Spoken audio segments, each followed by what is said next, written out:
Gracias por acompañarnos una vez más en Tópicos Universitarios, un espacio independiente que busca difundir y divulgar el quehacer generado al interior de las universidades en sus diferentes áreas de actividad cotidiana. Este proyecto se encuentra abierto a todos los universitarios de las distintas instituciones de educación superior. Yo soy Gabriel Arturo Sotojeda, académico de la Facultad de QFB, y los invito a que nos sigan por YouTube y Facebook.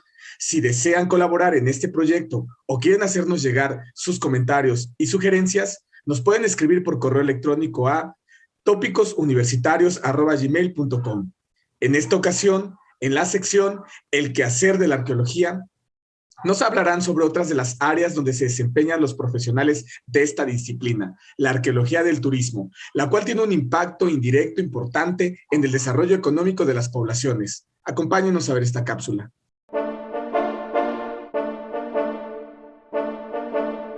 Buenos días nuevamente, estamos aquí esta vez con un gran compañero, un gran amigo, el arqueólogo Juan Ángel García, pues quien ha tenido una trayectoria en la parte profesional en diferentes aspectos de la arqueología. Uno de ellos pues ha sido la arqueología o la investigación tradicional de campo. Ha incursionado, ha trabajado en algunos proyectos de salvamento arqueológico, sobre todo en la parte norte del estado de Veracruz, en lo que conocemos como la Huasteca.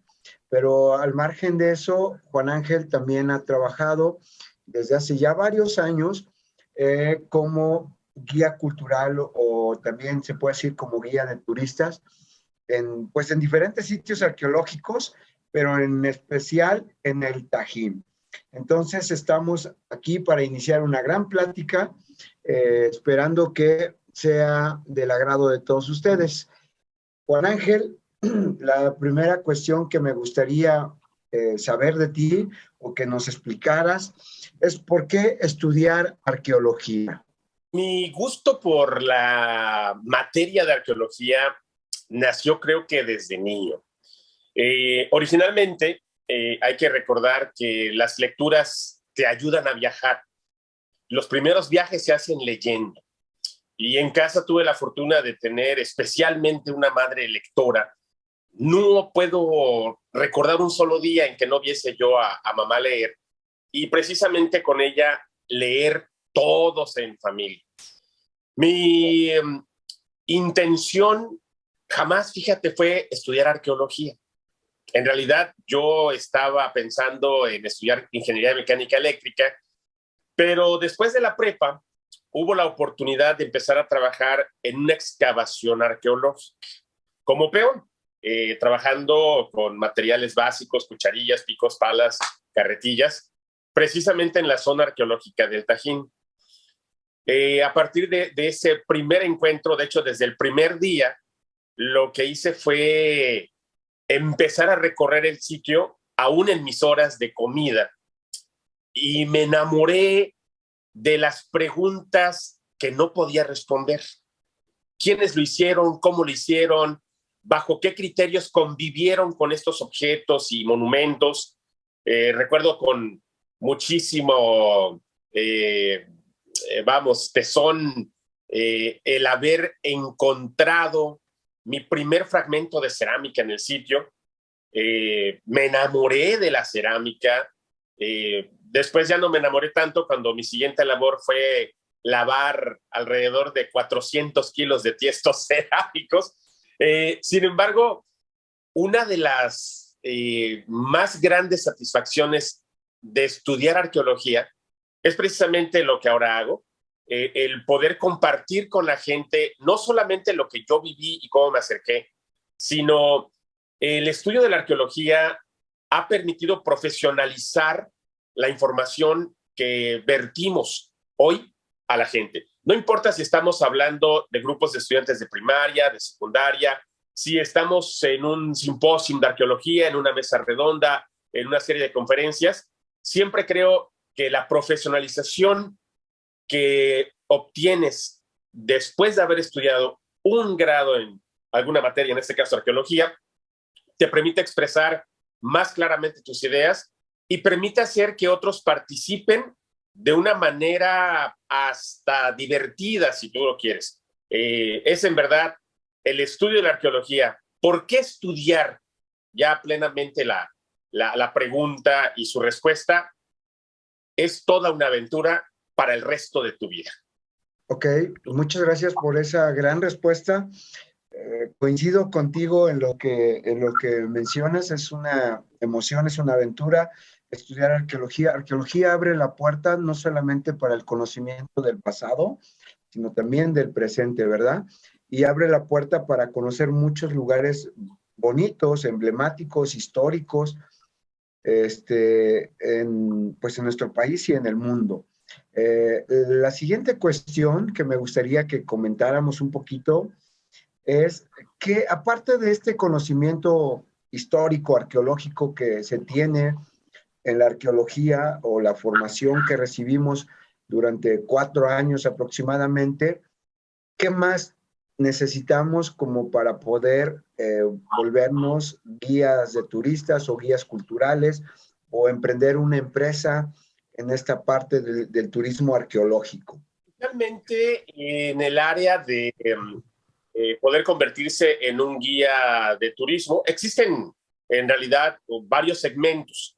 Hay una norma oficial mexicana que precisamente es sancionada por la Secretaría de Turismo.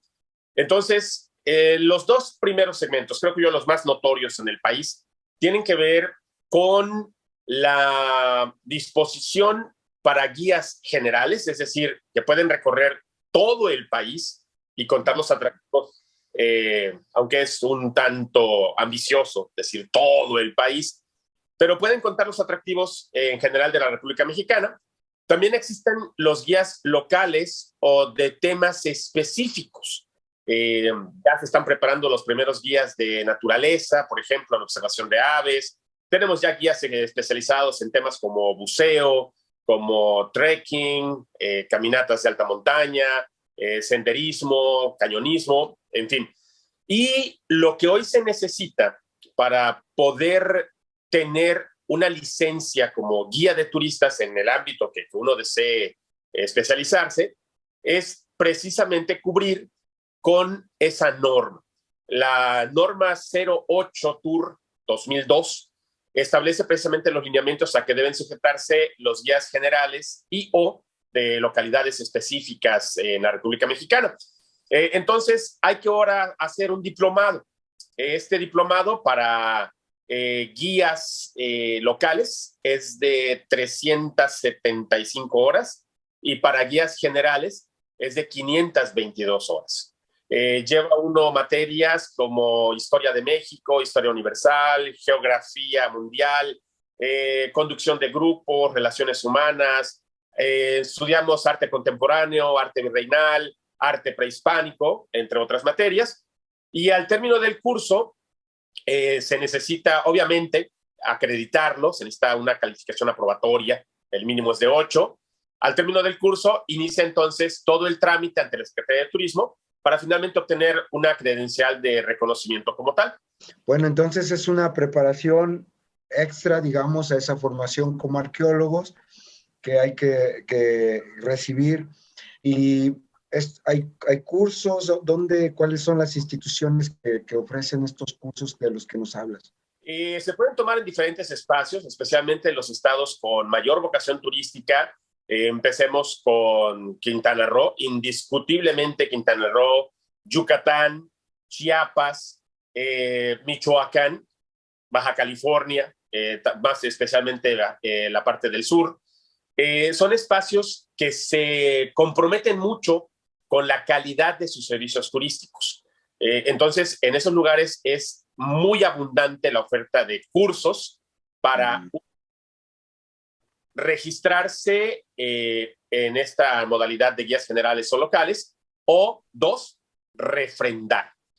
¿Qué lugares hacen esto? Hay diversas universidades que han signado convenios con la Secretaría de Turismo para poder precisamente brindar el apoyo a partir de estos cursos, ya sea de refrendo de credencial o bien para capacitar por primera vez a guías de turistas.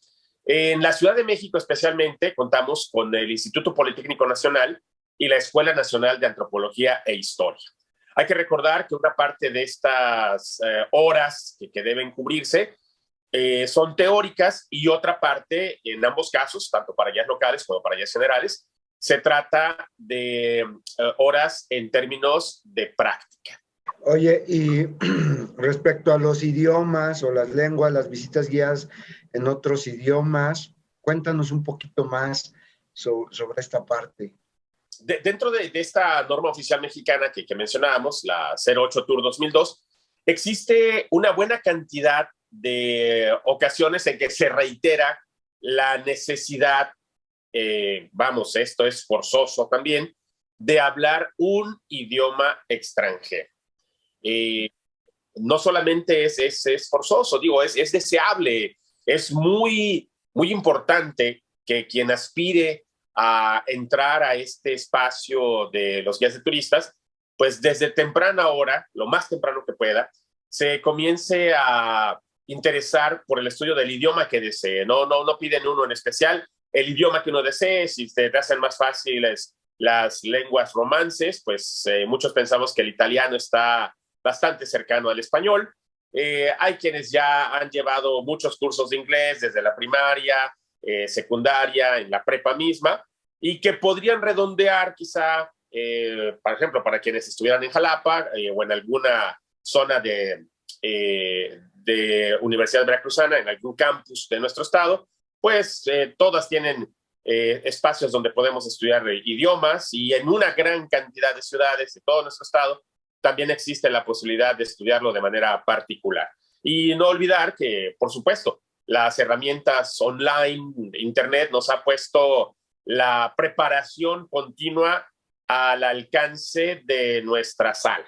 No tenemos que viajar ya para tomar cursos de un idioma, no necesito hacer un curso de inmersión en Alemania. Si el Instituto Goethe me permite realizar mis estudios desde la comodidad de la casa. Pero sí es importante que la gente participe en interesarse en estos idiomas. En realidad, además, en experiencia propia, si yo no hubiese empezado con el inglés en algún momento de mi vida, créelo que no hubiera tenido la oportunidad de hacer esta labor tan apasionante, pero también no lo hubiera podido hacer ni comunicarme con personajes internacionales.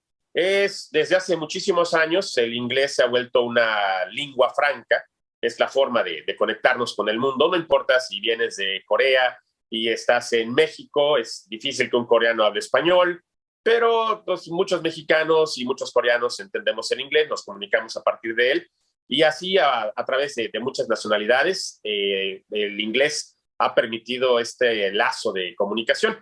En mi caso muy particular, he tenido la oportunidad de comunicarme con gente de muchas partes del mundo. Ha venido la Escuela de Estudios Sociales de China, por ejemplo, y todas nuestras interacciones son en inglés. Han venido institutos de investigación científica de Rusia, escuelas de robótica de Japón, evidentemente una cantidad enorme de gente de nuestro continente, que aunque la mayoría hablamos español, la gente de Canadá, Estados Unidos y Brasil no lo hace. En fin, habrá algunos que prefieran escoger mejor un francés. Prácticamente toda África habla francés. Francia es, también un espacio donde uno quisiera visitar no solamente turísticamente, sino, como comentaba, en clases de inmersión. Lo mismo ocurre con Canadá, en la región de Quebec. Uno puede estudiar francés allá, si prefiere un curso de inmersión, pero comentaba, las herramientas online son extraordinarias ahora. Los idiomas, el que se requiera, no demerita los idiomas propios de nuestro país. Los idiomas extranjeros lo que nos van a permitir es conectarnos con un público abundante, amplio, diverso, y al que le vamos a poder conectar precisamente con lo que vamos observando. Hay tantas cosas que uno observa y que son cuestiones ya tomadas por hecho. yo recuerdo mucho en carretera, alguien me pregunta, oiga, ¿y esos árboles rojos que están a lo largo de la carretera, por qué los siembran? ¿Por qué están tan pegados? Y hablamos de estos árboles que funcionan como cercos vivos, que acá en el norte de Veracruz lo llamamos chaca. Los amigos de la península de Yucatán cambian el acento, le dicen chacá. Y en la zona del puerto de Veracruz hacia la zona de Sotavento le conocen más como palo mulat, ¿no? Entonces, para nosotros, digo, cualquiera que ha recorrido la carretera 180 en el estado de Veracruz se ha dado cuenta que son árboles para acercar y nos parece muy normal ver cercos vivos, pero hay muchos espacios donde los cercos o son de alambre de púa o son cercos de piedra, que en otros espacios aquí mismo en nuestro estado les llaman tecercas, cerca de piedra, pues como tal, por su etimología de la primera sílaba en náhuatl. Y bueno, si no participamos del idioma que aquellos hablan, no podremos comunicarnos. Pero ojo, también implica para quien así lo desee, y esto es ideal para los arqueólogos. Los arqueólogos nos interesamos en sociedades, no solamente pretéritas, también son sociedades presentes. Recordemos que hay trabajos de arqueología industrial de corte bastante contemporáneo, pero también implicaría, además del idioma, una muy buena porción de interés en la cultura de ese país al que queremos comunicarnos con sus habitantes. No puedo yo, cuando venga alguien de Chile, no puedo decirle, oiga, ¿quiere comer chile? ¿Le gusta el chile? Ellos le llaman ají. Si viene alguien de Colombia, aún en español, prefiere un refresco para su comida, y te van a preguntar, ¿no tiene mejor una gaseosa? O lo toma en vaso o con popote. Híjole, mejor tráigame una pajilla. Entonces, no solo el conocimiento del idioma, el conocimiento de la cultura del espacio aquel de donde se originan nuestros visitantes, ¿no? También a mí me gustaría que nos explicaras o que nos comentaras un poquito cómo es que tú eliges los temas con los que vas a hablar durante un recorrido. ¿Qué es lo que le platicas o qué conocimiento le transmites a las personas que tú estás guiando? Pues como lo acabas de mencionar, no precisamente en el sitio arqueológico, sino a lo largo de un paseo cultural, que eso implica desplazarse de un sitio a otro, de una ciudad a otra, y a lo largo de este trayecto, pues tú vas explicando algunas cuestiones, pues ya sea en este caso ecológicas, ambientales, como esto que platicabas de las cercas vivas, y me imagino otras cosas que vas tratando, pero ¿cómo es que eliges tú tus temas cuando ves un grupo, cuando llevas un grupo? ¿De qué les vas a hablar? ¿De la arquitectura, de la vida cotidiana, de la gente que vivía ahí, de cómo construyeron, de cómo trajeron los materiales, de una organización social o política? No sé, les hablas un poco de todo, pero ¿cómo abordas tú esos temas, no? Evidentemente, todo es perfectible. Pienso que todos hemos pasado por procesos, y mientras más veces pasamos por ese proceso, podemos ir encontrando la manera de corregir ciertos vicios, algunas fallas. A veces nos parece que nuestro trabajo está correcto y aún así sigue siendo perfectible. Entonces, las primeras ocasiones que uno realiza su proyecto de lo que vamos a presentar a la gente, nos empezamos a dar cuenta que la realidad supera lo proyectado. Entonces, nuevas carreteras presentan, caramba, esta nueva autopista, hay que investigar todo el proyecto aquel. Hoy, ¿qué hago? ¿Qué procuro hacer para mis visitantes, tanto nacionales como extranjeros? En el entendido de que muchos que viajamos no hemos viajado a ese espacio. Ejemplo, viajar a Zacatecas. Zacatecas es una joya colonial, es una ciudad hecha museo. Entonces empezamos por partes muy, muy básicas Bueno, Zacatecas tiene un territorio de este tamaño. Zacatecas tiene una población que comparada con nuestro estado es este porcentaje. Zacatecas, sin embargo, tiene una producción de oro y plata que nuestro estado pues ni en sueños va a alcanzar. Y así empezamos a ver una comparativa del espacio al que vamos con el espacio que nos es propio. Posteriormente, comenzamos ya en términos orográficos, en términos topográficos, en términos de hidrología, y una vez que llegamos a los destinos y se empiezan a manifestar evidentemente cambios en técnicas constructivas, en Zacatecas es difícil encontrarse una casa hecha de materiales perecederos tipo palma real, palma redonda, como las que tenemos en Veracruz, y sin embargo empezamos a ver allá demasiados adobes. Entonces, esto nos ayuda a hacer perfectible nuestros proyectos para los espacios y también para los temas que se van a delimitar. Muy lógicamente, hay ocasiones en que los temas pueden ser específicos. Entonces, nos dedicamos más a una parte, anunciamos, miren, el tema puede ser tan amplio que puede involucrar alrededor de 60 o 70 diferentes cosas que mencionar. Pero esta mañana nos vamos a dedicar más a el trabajo en esta piedra que se llama cantera. Y empezamos entonces a delimitar ciertas áreas. Pero sí, el trabajar con un número de temáticas es algo que se profesionaliza con el tiempo. Yo, por ejemplo, ahora lo que hago es resumir con la gente la noche antes, especialmente con los extranjeros.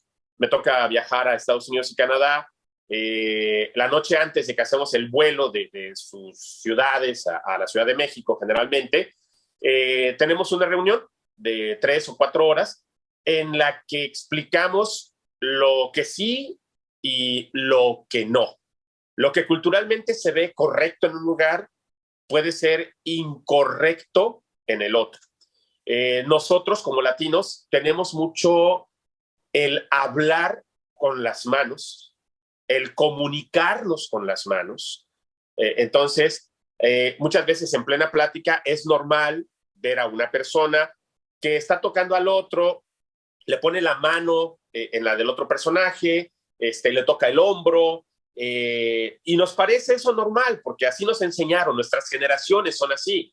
Sin embargo, en culturas anglosajonas, eso es una invasión a la privacidad, ¿no? También una gran cantidad de elementos vas a empezar a encontrar en términos de gastronomía, así que debes, nuevamente, así como con el idioma, debe uno de empaparse en la cultura del otro para poder entender qué es lo que al otro le puede resultar más interesante de la cultura que tú quieres mostrar. Entonces, no es lo mismo viajar inclusive con un grupo promedio misceláneo, que recuerdo mucho, me tocó trabajar con un grupo de expertos en chiles de Estados Unidos, específicamente de Texas. Y estos expertos en chiles, caramba, fueron muy amables porque el chile no es la especialidad de los guías en general, pero bueno, eso obligó a que para la siguiente ocasión ya tuviese uno, ok, ¿cuánto tiempo tarda en deshidratarse este chile? ¿Y cómo se llama una vez que el chile se deshidrata? Oye, el chipotle, cuando está fresco, ¿qué tipo de chile es? Y este otro chile, cuando se deshidrata, ¿en qué se convierte?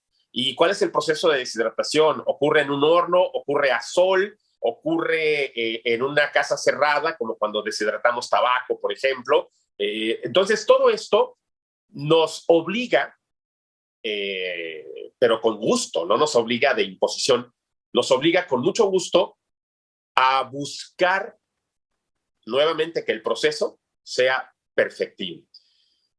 Lo más importante, creo yo, en términos de poner a la gente a su alcance una temática de recorrido, tiene que ver con haber hecho ya el recorrido una buena cantidad de veces, haberlo vivido y decir, esta temática es más importante que esta otra para estos grupos. Un grupo de ciudadanos de 75 u 80 años viajando, muy difícilmente va a estar interesado en hacer un recorrido a través del sendero que conecta la cascada de Cusárare entre los Rarámuris de Chihuahua con el estacionamiento de la misma. ¿Sabe qué? Son casi 3 kilómetros y mi esqueleto no da para más. Usted está aquí muy emocionado hablándonos de las aves de esta zona de Chihuahua, pero necesitamos hacer algo que nuestra condición física nos permita hacer. Y hacer un recorrido bajo esas condiciones difícilmente. Los hay, pero no es el promedio más alto de gente que lo hace. Entonces, necesitamos entender, uno, los espacios que vamos a visitar y dos, el alcance físico de nuestros visitantes. Uno puede, ser tremendamente pródigo en explicaciones, pero ya cuando el grupo tuvo suficiente explicación de gastronomía local y lo que le urge es empezar a entender las producciones artesanales de tal o cual espacio, pues también uno debe de tener la habilidad de comprender eso que no se dice, pero que se está comunicando por parte de tus participantes en un recorrido. Muy interesante lo que nos estás comentando. Y al respecto, quisiera preguntarte, bueno, en esta tónica del turismo, ¿de qué manera crees tú que impacta el turismo en la sociedad local o en nuestro país o en la economía de nuestro país o en la economía local de los lugares donde, pues, en Veracruz existe esta posibilidad de turismo? De una manera extraordinaria y es un círculo virtuoso. Cuando alguien quiere viajar a un espacio, dedica cierta cantidad en términos de dinero para realizar su viaje y para enfrentarse con los gastos del mismo. Cuando alguien gasta un peso extra en un espacio que no le corresponde, es un peso extra que se queda en esas comunidades. Es un peso que se gasta en esas comunidades. Yo lo ingreso vía turismo, pero el dinero que yo gano va con mi zapatero, va con el de las tortillas, va al súper local.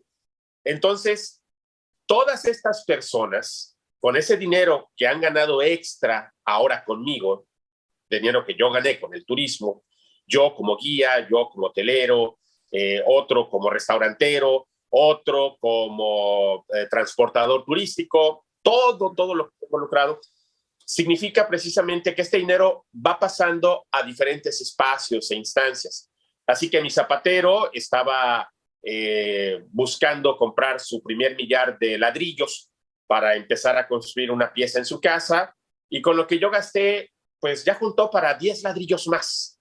Y el albañil que va a empezar a trabajar ahí estaba atendiendo una cuestión financiera relacionada con la escuela de su hijo, que tenía que hacer un viaje de estudios, y entonces nuevamente este dinero regresa a la cuestión turística, porque aún los que salimos a hacer viajes de estudio, estamos haciendo turismo. Entendamos turismo como tour en francés, ¿no? El hacer la vuelta, el salir de un lugar y retornar a tu espacio. Entonces, hay turismo por diferentes razones, las hay por razones médicas, las hay por razones deportivas, las hay por cuestiones sociales, como una boda que vamos a atender, pero el turismo en realidad es una actividad tan noble que quizá muchos de nosotros no lo visualicemos así. Sin embargo, un porcentaje de los ingresos que la mayoría de nosotros generamos como humanos tienen que ver directamente con el turismo. Desde tu perspectiva, ¿cuáles son los retos del turismo arqueológico cultural? Está trabajando en divulgar, en hacer difusión, en promover los espacios arqueológicos y culturales de nuestro país, nos obligan a estar actualizados en términos de lo que los investigadores en las áreas están produciendo. Nos obliga a revisitar de manera particular, no solamente cuando vamos con un grupo, cada espacio arqueológico, cada museo. Todos sabemos que los museos, muchos cuentan con salas de exhibición temporal. Entonces, temporada tras temporada tenemos una nueva presentación del museo, un nuevo espacio que se abrió, que se incorporó, cambio de piezas en algunas vitrinas. Todo esto es precisamente para estar actualizado y no llegar con nuestros grupos, con un grupo de visitantes, a admirarse de, qué cambiado está. No. Uno tiene que de antemano estar consciente de los cambios. Uno tiene que estar de antemano, estar avisado de lo que vamos a encontrar. Recuerdo mucho, hace unas décadas, era tan popular decir, es que el Tajín es totonaco, y es totonaco a morir. Posteriormente, algunas investigaciones han probado que lo totonaco no empezó en los orígenes de Tajín. Cosa que a la gente de esta región, a los totonacos de esta zona, no nos gusta escuchar mucho. No nos gusta que los voladores de Papantla no nacieron en Papantla. Ni nos gusta escuchar que los totonacos no son los constructores únicos del Tajín. Sin embargo, gracias a estas actualizaciones, lo que por un tiempo es aceptado como la verdad, recordemos que eso también se corrige ante la presencia de nuevos indicadores, de nuevos materiales, de elementos que nos invitan muy fuertemente a cambiar nuestro parecer. Es muy fácil enamorarse de una sola versión de las cosas, vivir y morir con la misma versión de las cosas, pero creo que es más noble, muy verdadero, más comprometido con uno mismo y, por supuesto, con la gente que nos va a prestar su presencia, su tiempo, sus oídos, el estar conscientes de lo que ha cambiado en cada nueva visita a un espacio.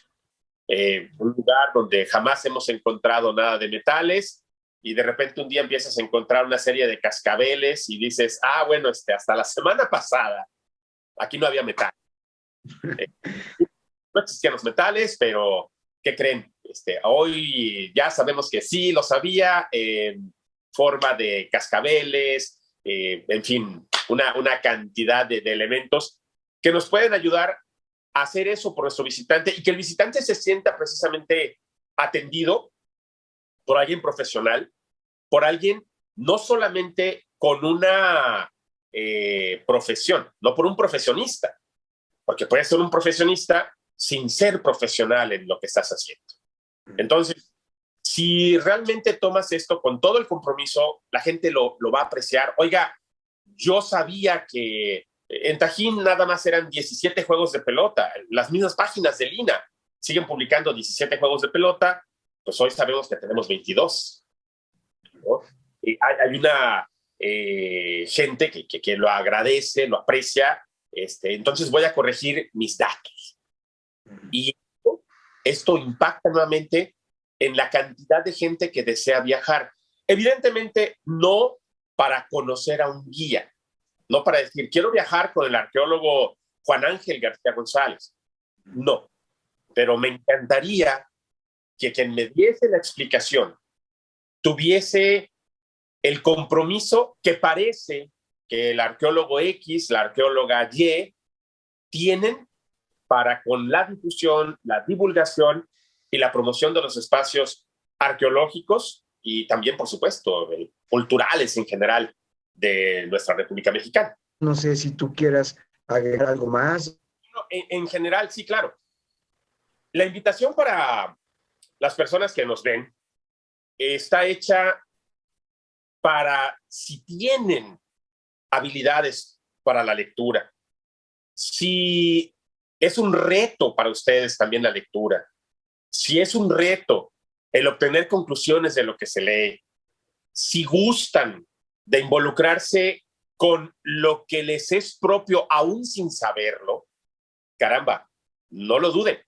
Estudiar arqueología les va a acercar a una gran cantidad de materiales bibliográficos, les va a acercar a la aventura del conocimiento mismo que pueden compartir de diversas maneras.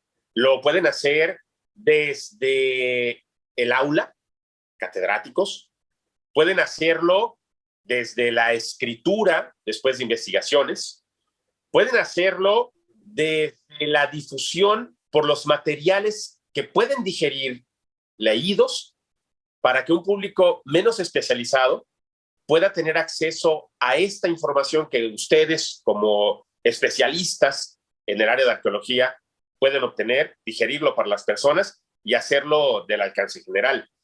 La carrera de arqueología les va a brindar seguramente satisfacciones extraordinarias.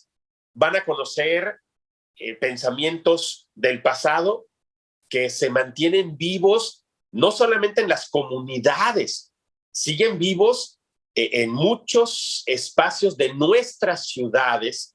Vas a entender mejor el pensar y el actuar de generaciones anteriores a la nuestra y también por qué la nuestra se comporta de tal o cual manera en algunos casos. Vamos a poder vivir el interés en lo que nos representa ante el mundo. Porque recuerden, lo primero que la gente tiene en mente de México no son los mariachis ni el tequila. Lo que primero la gente piensa de México son sus grandes monumentos arqueológicos. Y si no quieren caer en un cliché, en una actividad o actitud reiterada de no, es que el arqueólogo se debe vestir de tal y cual manera y el arqueólogo debe dejarse una barba muy larga y tener anteojos y andar siempre de bermuda y botas puestas, recuerden que la arqueología se puede realizar desde diferentes trincheras. Yo he elegido hacer arqueología desde el campo de la difusión, de la promoción, de la divulgación, pero por supuesto también he hecho investigación en diferentes espacios de nuestro estado y me encantaría saber que ustedes también gustan de adentrarse más en este increíble mar de conocimiento que pueden compartir con muchísimas personas de todo el mundo. Ojalá se decidan por esta impresionante y bella carrera de arqueología. Llegamos al final de Tópicos Universitarios. No olviden suscribirse al canal y activar la campana para que puedan recibir las notificaciones de los estrenos y nos puedan hacer llegar sus comentarios y sugerencias a través del correo electrónico topisuniversitarios@gmail.com. Yo soy Gabriel Arturo Soto Ojeda, académico de la Facultad de QFB de la Universidad Veracruzana, y esperamos contar con ustedes en nuestro siguiente programa, donde los integrantes de diversas instituciones de educación superior nos hablarán sobre su quehacer cotidiano.